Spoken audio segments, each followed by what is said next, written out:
In episode 30, Yingguo added Yiyang to a different account. Yingguo had sent many messages to Yiyang on this account, expressing all the feelings Yingguo had since they started dating.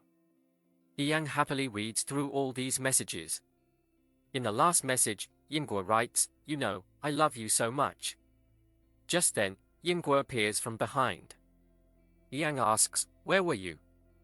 Yingguo replies, "I went to get water for you." Yingguo continues, "I was planning to give you this account as a birthday gift next year, but seeing you play so hard today, I've decided to give it to you earlier." Yiyang informs Yiyang that the team's doctors want to speak with him. Xiaodong comes to sit with Yiyang, but Yiyang stops him so he can talk to Lin. Yiyang expresses gratitude to Yingguo, saying, "Thank you, I really enjoyed it." On the way to the doctor, Yiyang nudges Xiaodong to talk to Lin. Wu Wei questions Yingguo, "Did you see Yiyang's post from the burner account?" Surprised, Yingguo responds, he doesn't even use Weibo.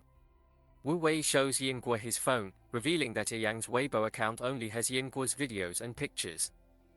He explains that after reading the bad comments people made about Yiyang, fans wanted to comfort him. They searched for his account and they noticed that all of Dongxin City's members are following this account. Wu Wei mentions that Yingguo must be very happy. Yingguo smiles, and Chen remarks that no one would have expected Yiyang to use a burner account to share videos and news about her game as a fan. Meanwhile, Yiyang comes in and asks what they are talking about. Wu Wei mentions it's nothing special. The coach arrives and informs them about meeting the fans outside. Yiyang begins to wear his jacket, and Yingguo offers to help, but Yiyang declines. Yingguo questions if Yiyang doesn't want to play in the future. Yiyang agrees and allows Yingguo to help him with the jacket. Yingguo then asks Yiyang if he has a burner account on Weibo. Yiyang explains, "I only use that account to save videos because it's easy to save things on it.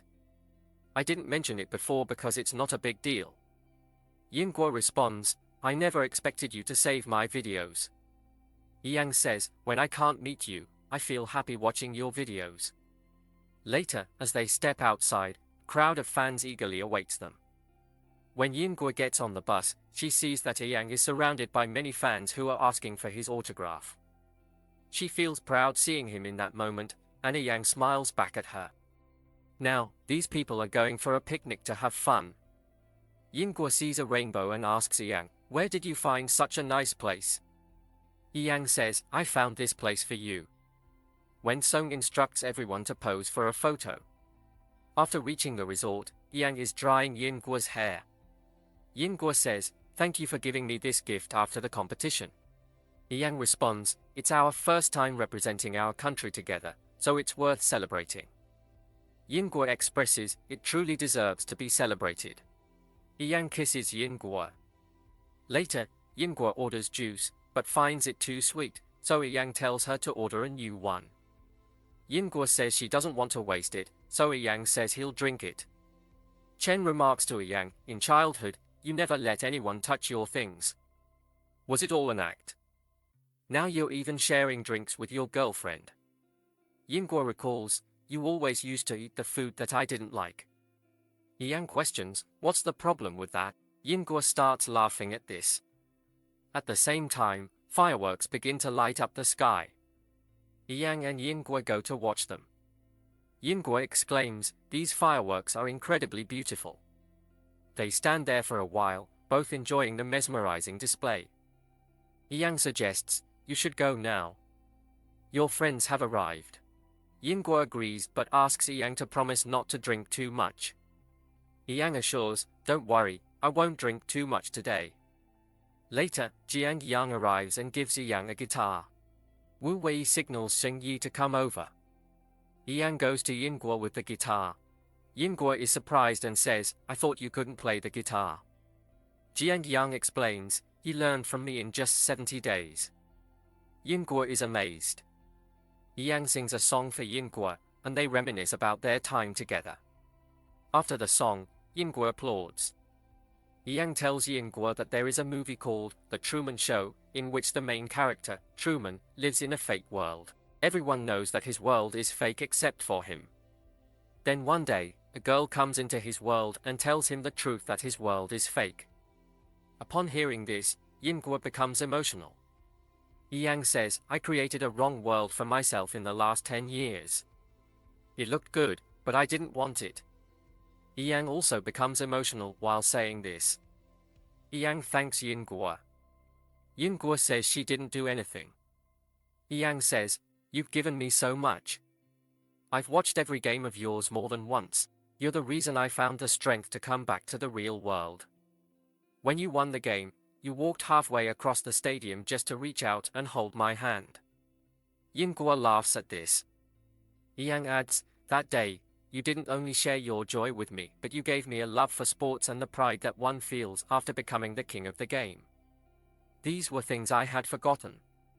Thank you for helping me rediscover them. Yiyang then takes out a ring box hidden under the table. Yingguo and everyone else are quite surprised to see it. Yiyang tells Yingguo, I love you and I want to marry you. Hearing this, Yingguo starts crying. Yiyang asks her if she will marry him, to which Yingguo responds with a yes. Everyone else also becomes very happy. Fast forward 3 years. Yiyang asks Yiyang why he's leaving Dongxin City. Yiyang clarifies that he took over due to Mr. His passing away and his surgery. Yiyang doesn't accept this explanation. Yiyang insists that it's time for him to relax and mentions his desire for a carefree life. Yiyang interrupts, stating, but there's a condition. Yiyang asks about it, and Yiyang replies, during winter break, you'll need to look after my son. Yiyang agrees to this. Soon after, a young boy is seen playing snooker. This boy is Yiyang's son, whom Yiyang brought along for the winter break. Just then, Yingguo arrives and asks about Yiyang's son. Yiyang informs her that he is practicing inside. Yingguo enters, and Yiyang's son asks her if her brother is here. Yingguo confirms, and the boy says he has been waiting for her brother for a long time. Xiaodong arrives and Yiyang's son tells him he messaged him many times on WeChat but didn't get a reply. Xiaodong challenges him to defeat him if he wants a response. Yiyang starts playing a game with his old friend. He asks if his wife is beautiful. His friend agrees. Yiyang then suggests going out for a nice meal. Yiyang takes her to the Red Fish Bar. Yingguo says that no one is here today. As they see Yiyang, music starts playing, the same music that played the first time they met. Seeing this, Yingguo asks, did you book the entire place? Yiyang replies that perhaps everyone else is busy today except for them. They continue to watch each other for a while. Yingguo hugs Yiyang, and then a flashback shows the first time Yiyang saw Yingguo at the bar. With a happy ending, the drama comes to an end.